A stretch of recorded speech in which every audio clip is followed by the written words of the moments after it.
चुनाव आयोग के ऊपर डायरेक्टली कांग्रेस ने आरोप लगाया कि चुनाव आयोग जिन जिन नेताओं ने इलेक्ट्रल बॉन्ड्स पे स्पीचेस दिए हैं या पोस्ट किया है सोशल मीडिया प्लेटफॉर्म पे, उसको हटवा रहा है,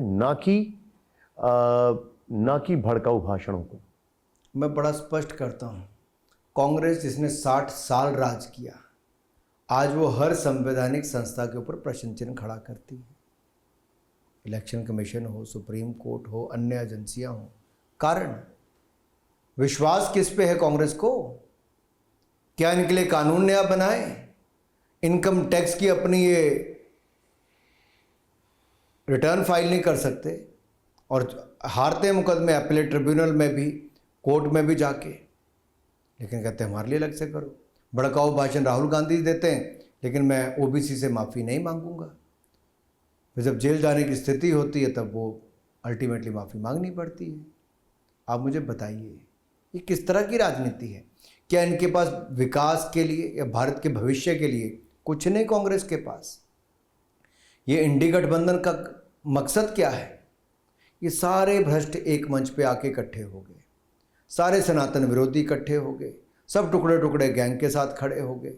ये कैसी जुंडली है साहब, लेकिन जो कहती है कि देश में परमाणु हथियार को खत्म कर दो। अरे दुनिया भर में युद्ध चल रहे हैं और ये कहते हैं भारत में परमाणु हथियार बंद कर दो। 10 साल इनकी सरकार रही, ना इन्होंने बुलेट प्रूफ जैकेट दी, बुलेट प्रूफ जैकेट तक नहीं दी, ना हथियार खरीदे लेटेस्ट, ना ही लड़ाकू विमान खरीदे। रक्षा सौदों में दलाली ढूंढती रही, ऐसी इनकी सरकार थी। आज देश आगे बढ़ चुका है, आज देश आत्मनिर्भर बन रहा है। 1 लाख करोड़ का रक्षा उत्पादन हमने यहाँ किया है, 16,000 करोड़ का एक्सपोर्ट किया।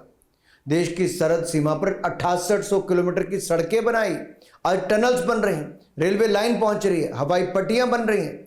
देश पर बाढ़, ये जो तार लग रही, कंटीली तार लग के फेंसिंग करने का काम किया जा रहा है।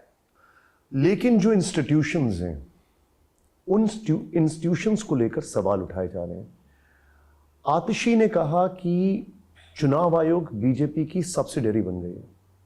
चुनाव के दौरान अरविंद केजरीवाल को ईडी अरेस्ट करती है और चुनाव आयोग ईडी को नोटिस नहीं दे रहा है। क्या करें? भ्रष्टाचारियों के खिलाफ पूजा आरती करें उनकी? क्या करना चाहिए? अरे भ्रष्टाचार किए, 9 उनको नोटिस दिए गए। कितने व्यस्त थे अरविंद केजरीवाल जी? क्या ईडी की जांच के शामिल ही होना चाहिए था? अगर इन्होंने अपने उप मुख्यमंत्री का इस्तीफा लिया, स्वास्थ्य मंत्री का 1.5 साल बाद इस्तीफा लिया, तो अपना इस्तीफा देने में क्या दर्द हो रही है? क्यों नहीं जांच में शामिल हुए? ईडी को मजबूरन 9 नोटिस देने के बाद इनके घर जाना पड़ा। जब ये जांच में फिर इन्होंने सहयोग नहीं किया, तब इनको अरेस्ट करना पड़ा और कोर्ट ने भी इनको कोई जमानत नहीं दी है। अब ये नौटंकी कर रहे हैं, मिठाई खाएंगे, आम ज़्यादा खाएंगे, सब कुछ खाएंगे ताकि शुगर लेवल बढ़ जाए, फिर बेल एप्लीकेशन अप्लाई करो। लेकिन वो कह रहे हैं, अरे किस तरह के हथकंडे अपनाओगे भाई? वो कह रहे हैं कि जेल में मारने की कोशिश की जा रही है, इंसुलिन नहीं दिया जा रहा है उनको। ऐसा है, इनके स्वास्थ्य मंत्री जेल में, इनके शिक्षा मंत्री जेल में, इनके जेल मंत्री जेल में, इनके उप मुख्यमंत्री जेल में। उनको कुछ हुआ? किसी को कुछ नहीं हुआ साहब। लालू जी बड़ा लंबा समय जेल में रह के आ गए। हेमंत सोरेन जी की हालत और बाकियों की देखो। ये वो भ्रष्टाचारी लोग हैं जिन्होंने देश का पैसा खाया है। आज हिसाब लेने का समय आया तो दर्द से चिल्ला रहे हैं। वो ये कहते हैं कि उनको एक आम कैदी की तरह ट्रीट किया जा रहा है। भगवंत मान तो रो पड़े उनसे मिलने के बाद, आने के बाद। उन्होंने कहा कि शीशे के बीच में मुझसे मिलवाया गया और एक आम कैदी की तरह ट्रीट किया जाता है दिल्ली के मुख्यमंत्री को जेल के अंदर। जेलर पूछ रहा है केजरी, वो कहता है yes jailer, eating sugar no jailer, telling lies no jailer, open your mouth. और ये कहता है सब सच है जी। एक और आरोप यह है कि आने वाले कुछ महीनों में आम आदमी पार्टी का कहना है कि 2-3 और नेताओं को अरेस्ट करके जेल में डाल दिया जाएगा। देखिए, जिसने भ्रष्टाचार किया होगा उसके खिलाफ जांच भी होगी। अगर कहीं पे जांच एजेंसियों को लगेगा कि उनको गिरफ्तार करना जरूरी है, वो करेंगे। जहां लगता नहीं जरूरी, नहीं करते। ये तो स्वतंत्र जांच एजेंसियां हैं और उनके ऊपर न्यायपालिका है। किसी को लगता है गलत हुआ तो वहां पे जा सकते हैं। ये लोग गए कि नहीं गए? सारे ही गए। लेकिन जब बेल मिल जाती है इनके सांसद को, तब तो ये कुछ नहीं कहते साहब। जब ईडी विरोध नहीं करती तो तब क्या होता है?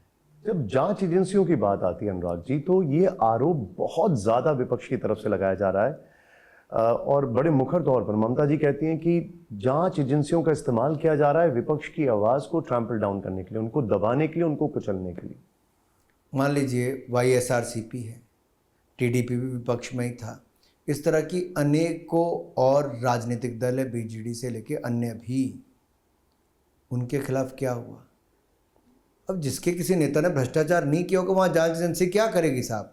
अल्टीमेटली कोर्ट में आपको सबूत देना पड़ेगा, सबूत के लिए आपको जांच करनी पड़ेगी। अब जांच एजेंसी जांच ही नहीं करेगी तो क्या करेगी?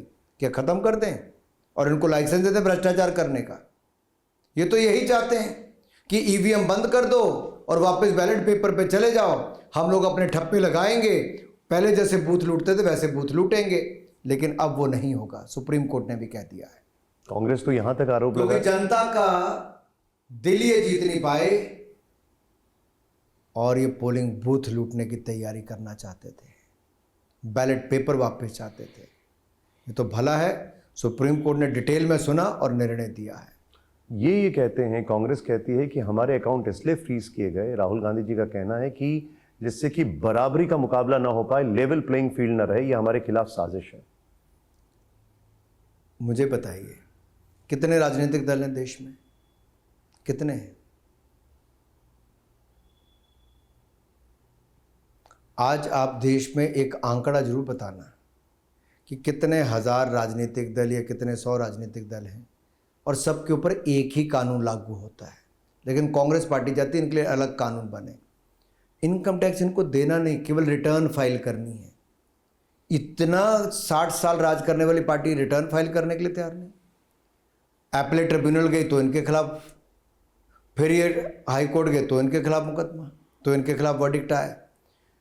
इनकम टैक्स ने क्या कहा कि हमें तो अपना कर चाहिए और जो कार्रवाई की हमें उस पर चाहिए।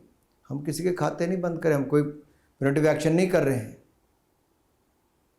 तो ये तो केवल भय भ्रम पैदा करते हैं साहब, सहानुभूति बटोरने के लिए। लेकिन जनता अब इनको जान चुकी है, सहानुभूति तो दूर, इनको वोट भी नहीं मिलेगा।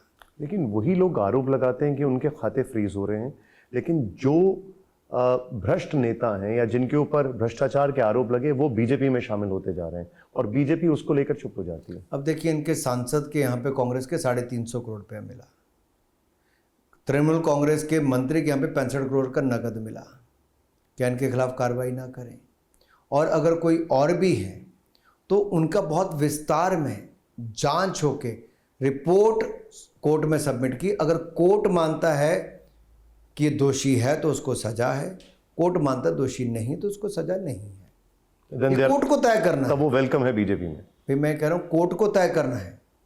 अगर कोर्ट कहती दोषी है तो उसके खिलाफ कड़े से कड़ा दंड देना चाहिए, चाहे इस दल में चाहे उस दल में है, किसी को नहीं बख्शना चाहिए। देश को भ्रष्टाचार मुक्त करना है। मोदी ने कहा था ना खाऊंगा ना खाने दूंगा, भ्रष्टाचार मुक्त शासन दूंगा। 10 साल में ईमानदार सरकार दी, भ्रष्टाचार मुक्त शासन दिया। मोदी जी पर ना कोई 10 रुपए का आरोप लगा पाया, ना उनके किसी मंत्री के ऊपर लगा पाया है।